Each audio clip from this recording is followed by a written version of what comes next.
Mama Mary, tama. Ah,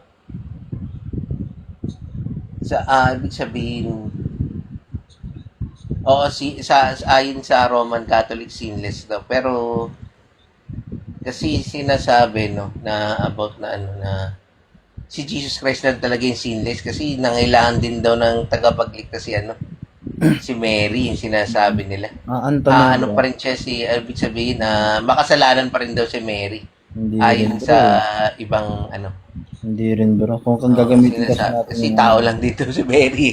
mm, Hmm. kung gagamitin kasi natin yung logic niya. Ang tanong kasi, Kasi ganito i-explain ko, Angel.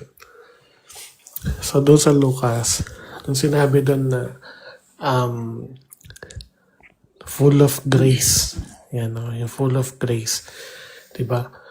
Hail, sabi ng angel, no? Si Gabriel, sabi ni angel Gabriel, Hail Mary, full of grace. No? Alam mo ibig sabihin ng full of grace? Pwede ko bang itanong sa iyo, bro? Angelo,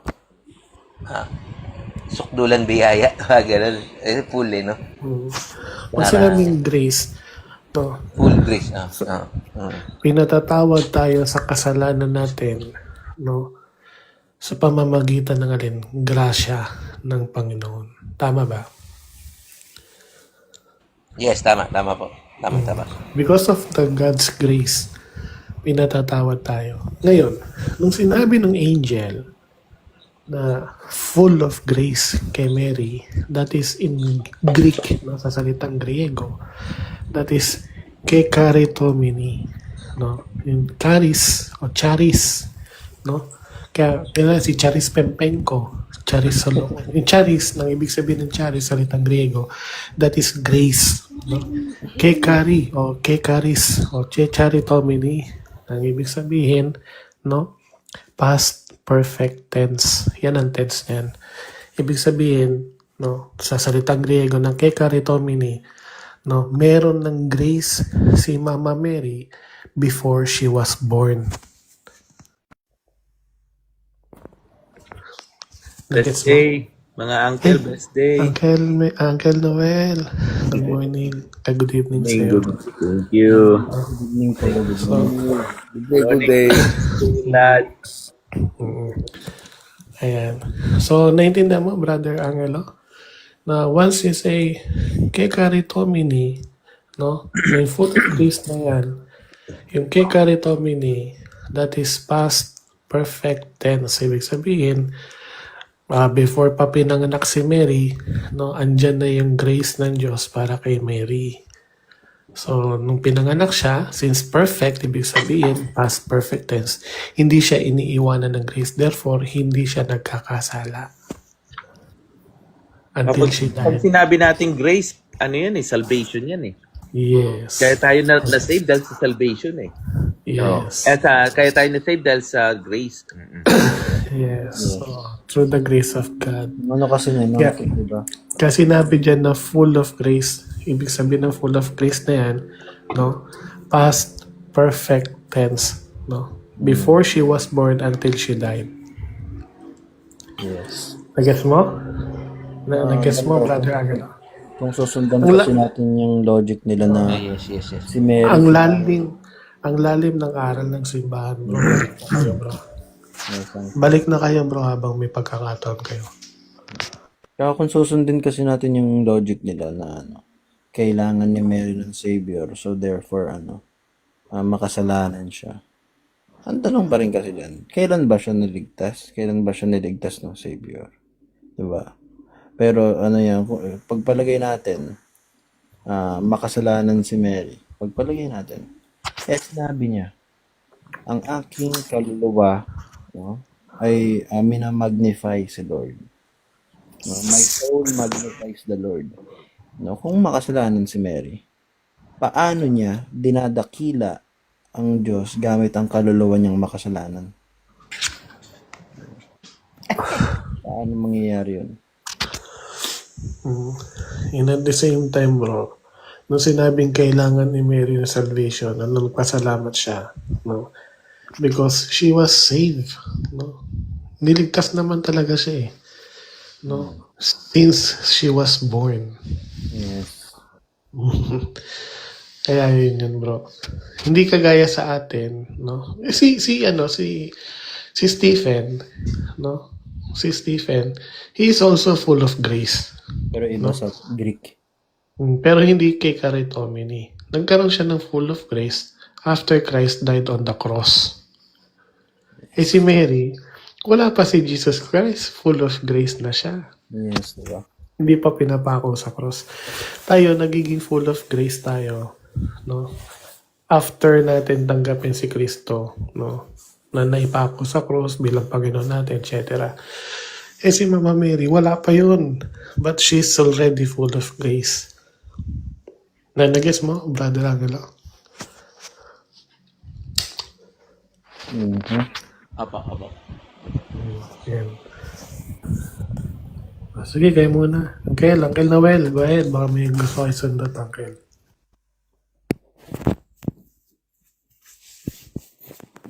Tsaka kasi kung, di ba, ihahalin tulad natin si sabi sa may kung ihahalin tulad natin si Mother Mary sa Ark of the Covenant, no? Ang materyales na ginamit sa paggawa ng Ark of the Covenant, acacia wood, meaning hindi nabubulok, matibay, no, and pure gold, ibig sabihin stainless, walang bahid ng mancha. Ang sabi sa sa Hebrews, yung Ark of the Covenant ay mayroong ginto sa loob at sa labas. Meaning, puro ang loob, puro din ang labas. No? Kapag sinabing puro ang loob, ibig sabihin, sinless. No, yung kaluluwa niya malinis, walang bahid ng anumang mancha. Sa loob, di ba? Pag sinabi namang sa labas, yung katawan niya ay pure din. Wala rin bahid ng mancha. No? Puro din yung panlabas niya. Meaning, pag sinabi mong pure ang katawan, ibig sabihin virgin. Diba? Pure virgin yun. O, ibig sabihin naman ng acacia, matibay, hindi nabubulok, no? Hindi natitinag. Ibig sabihin, hanggang sa huli, mananatili siyang ganun. Mananatili siyang matatag. Hindi siya magpapadaig. Hindi siya matatalo. Diba? Ganun yung yun. Kung ihahalin tulad natin siya sa Ark of the Covenant. Diba? Malabo talaga siya magkaroon ng kasalanan. Sige bro, ang Uncle Noel, baka po meron pa po kayong addition. Uncle, yung siguro ko yung title na woman. Kasi yung title na woman is an immaculate title of a woman. Kaya yung when the first person, si Eve, she was called a woman, but after the fall, she was given the name Eve, So yung woman na yon, basically sa Genesis 3:15 is the mother of the Messiah, So ibig sabihin yung hinuhula sa Genesis 3:15 na woman is not pertaining to Eve anymore because that was after the fall na So yung woman, yung title ng woman is sinless and immaculate, So, and obviously si Mama Mary, she was called woman twice in a very critical event, So one, yung sa wedding in Cana. Doon sa wedding in Cana, tinawag siya ni Jesus Christ na woman, So nagpapahiwatig yun ng something great kasi he could have called her like mama, mother, but instead of doing that, he used the title for her. Tapos dun sa moment na he was dying on the cross, sabi niya, woman, behold thy son. Sabi niya doon sa beloved, beloved apostle niya pinakamamahal niya apostle, si Saint John, di ba? Beloved. Kaya tawag niya doon John the Beloved, di ba? And then sabi niya sa, kay Saint John, son, behold thy mother. Sabi niya gano'n, di ba? So yung woman na yon, Kasi nabibigyan siya ng ng maling interpretation ng mga ibang protestante na sinasabi, okay, hindi siya ginalang ng Diyos, ng Panginoon, hindi siya kinilalang ina kasi ganito lang. But actually, yung woman na yon is from Genesis 3:15. Yes. Oo. So, kaya si Mama Mary ang katuparan talaga. Kasi makikita mo, Brother Angelo, doon sa Genesis 3:15, nandoon yung woman, kaalitan yung serpente. Yung serpente is Satanas yun eh. Kasi sabi sa Revelation 12, the old serpent or the ancient serpent who is called the devil or Satan. So, tapos yung woman, meron siyang anak, si Christ. Yung sabi doon, he will crush your head. Diba? So, meron doon nandun, yung characters na yon makikita mo, Brother Angelo, nandoon lahat sa Revelation 12. Yes. Diba? Yung woman clothed in the sun, So, yung woman na yun, it represents Mary. Kasi siya yung, sabi doon sa verse 4 at 5, nanganganak siya. At pinampanganak niya yung lalaki, yung batang lalaki na hawak-hawak ang yung rod, di ba? That represents the Messiah, So yung mother, yung woman, yun yung mother ng Messiah.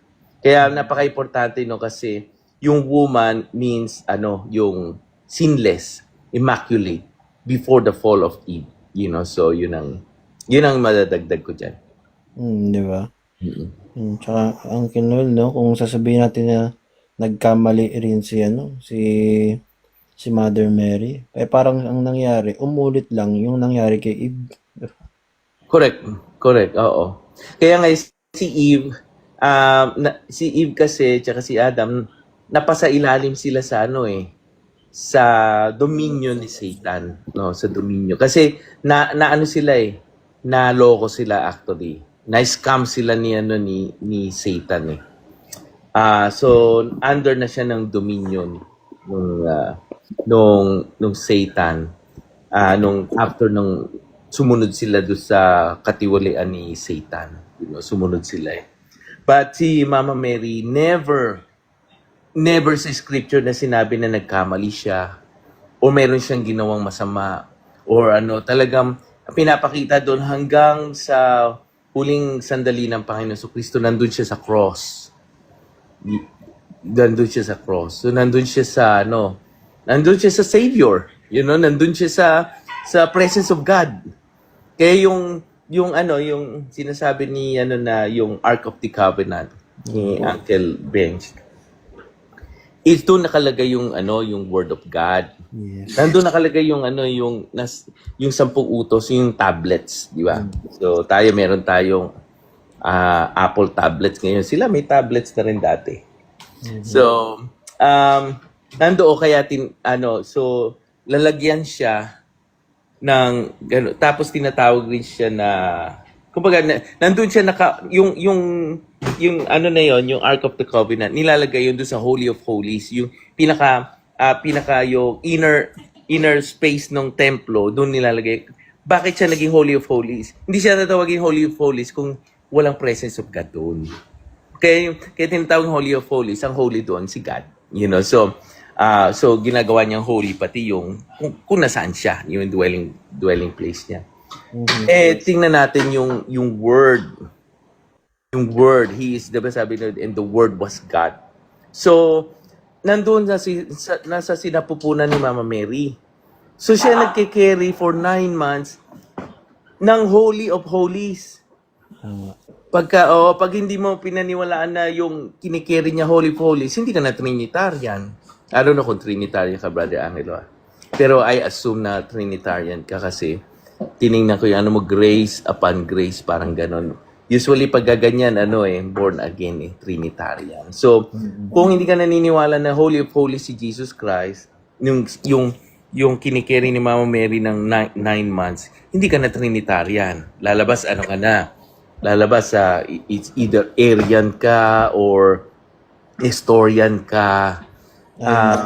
Oo, kasi kaya tayo Trinitarian, kaya tayo naniniwala na na si Jesus Christ is Holy of Holies because Jesus Christ is the second person of the Holy Trinity. So, yun. Yun lang ang ano ko dyan, masasabi ko dyan. Diba? Add ko lang dun sa may Uncle, sa... Okay. Dagdag ko lang, Uncle. Pwede mo bang, since si Mama Mary yung representing ng Ark of the Covenant, no? Pwede ka bang basahin yung Numbers chapter 4 verse 56? Pwede mo bang basahin, bro? Uncle Bench. Ako ba? Numbers chapter 4 verse 5 hanggang 6. Numbers.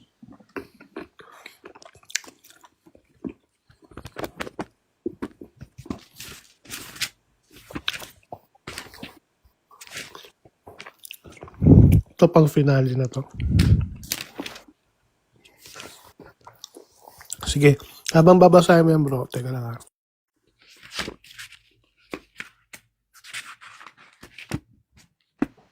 Maganda yung ni Brother Angelo, bro. Brother Nash. Nakalagay doon is grace plus nothing. So ibig sabihin na grace alone. So ibig sabihin sola gratia. Yeah, tama. Agree tayo dun, di ba? Oo, ang Catholic Church is sola gratia. Pati yung faith natin hindi nang galing sa atin yun. So lahat yung grace. Hindi tayo naligtas because of faith. Uncle Nash? Lakihan mo ako, Uncle. Lakihan mo ako. Uncle Nash? Numbers chapter 4 verse 5 hanggang 6. 4 verse 5 hanggang 6. When the camp is to set out, Aaron and his sons will go in and take down the screening curtain and cover the Ark of the Covenant with it. Then they shall put on it a covering of fine leather, and spread over that a cloth, all of blue, and put its poles in place. Nakita nyo? Cover in blue. Nakita nyo si Mama Mary. She was covered in blue. Yes. Yan po yung Ark of the Covenant. No? The living Ark of the Covenant. Yes. So karon din sa may 2 Samuel, no? Nung pumunta yung Ark of the Actually, Covenant. walang nag-uusap patungkol dyan sa cover na blue, no? Yes. Oo nga, hindi yan ang topic. So, lahat mga patungkol kay Mama Mary din, no? Oo, kasi dalawa talaga sila eh. Dalawa sila ng ni Jesus Christ na Wala talaga kay Felix Manalo, eh. Tatlo may Trinity na nga sila eh. Magiging quadrinity na yun sila next na. Kasi kasama na si Angelo.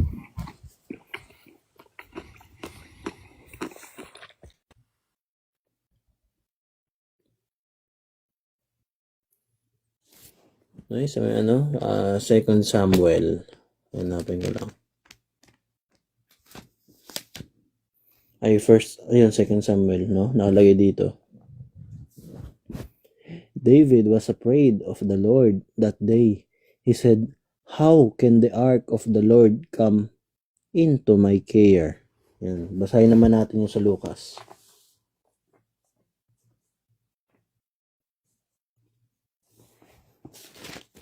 Sabi dito.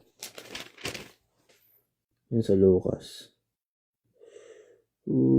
Sabi. "And why has this happened to me, that the mother of my Lord comes to me?" Ang sabi sa "How can the ark of the Lord come into my care?" No? So next naman sa may 2 Samuel din. "The ark of the Lord remained in the house of Obed Edom, the Gittite, 3 months. And the Lord blessed Obed Edom and all his king's household." Sabi naman dito. "And Mary remained with her about 3 months." Diba? And then, 3 months din. Next naman. As the ark of the Lord came into the city of David, Michal, daughter of Saul, looked out of the window and saw King David leaping and dancing before the Lord, and she despised him in her heart. Sabi naman dito. Saan ba yung nakalagay dito? Ayun. When Elizabeth, sabi sa Lucas, when Elizabeth heard Mary's greeting, the child leaped in her womb. O, di ba? Pakalinaw. Si Mother Mary talaga yung Ark of the Covenant. Nung nakita ni King David na papunta na, or nung pumunta kay King David yung Ark of the Covenant, naglulundag siya at sumayaw. No? Tapos nung si Mother Mary na, yung pumunta kay Elizabeth, yung tiyan sa loob ng yung bata sa loob ng tiyan ni Elizabeth, 'di ba? Naglundag din, naglip, no? Biglang gumalaw. Nagpupumiglas. 'Di ba? Ganda ng parallelism, no?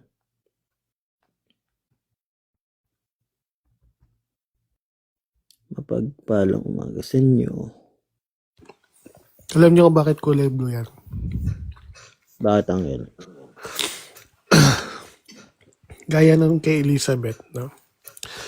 Bakit binati ni Elizabeth si Mama Mary? Diba? Actually, ang tradition ng mga Jew, ang unang babate, no, ay yung nakababata sa nakakatanda. No? Pero anong nangyari, baliktad. Yung nakakatanda ang bumate doon sa nakababata kasi mas bata si Mama Mary. Ang nangyari kasi sa tradition nila, pwede kang bumate kung yung nakababata mo kamag-anak royal. Mas mataas ang posisyon sa'yo. Royal. As in royal. Reyna, hari. Babatiin mo talaga. Yes, indeed. Pinakita dyan, no? Sabi dyan, anong ginagawa ng ina ng aking Panginoon? No? Sabi natin yun, no? Ina ng Panginoon. That's why, si Mama Mary was clothed by blue color na silk, no? Na cloth, no? Na that is to represent her royalty or heavenly royalty. Kaya nung sinabi ni Elizabeth na yung ina ng aking Panginoon, no, nag-greet siya una nag-greet kay Mama Mary, showing that si Mama Mary is a royalty or royal. Yes niya? Kaya Yes. siya unang bumati. No. Therefore, she is a queen. Bakit? Kaya bumati si Elizabeth. Yeah, tsaka puspos ng banal na Espiritu Santo si Santa Elizabeth nung nag-utter siya ng words na gano'n. Puspos siya. So dapat kung tayo, born again tayo, puspos tayo ng banal na Espiritu Santo, siyempre i-honor din natin si Mama Mary. Kasi puspos Hindi naman nagkamali, hindi naman sinabi doon nagkamali si Elizabeth, kundi puspos. So, ibig sabihin, nagsasalita, udyok ng banal na Espiritu Santo yun. Yes, diba? Yan po yung symbol ng blue na color, no, ng tatag na heavenly royalty. Angas din Ang angas kaya ng aral ng simbahan. No? Yung magkakakonektado talaga Unlike sa Protestant, basa-basa lang. Kaya pag Self-interpretation. Tuwan-tuwa ako lupit nito. Para kang kinikilig na yan. Lalo na pag pogi yun nag-explain, no? Ayun, no? Yung nag-react ka.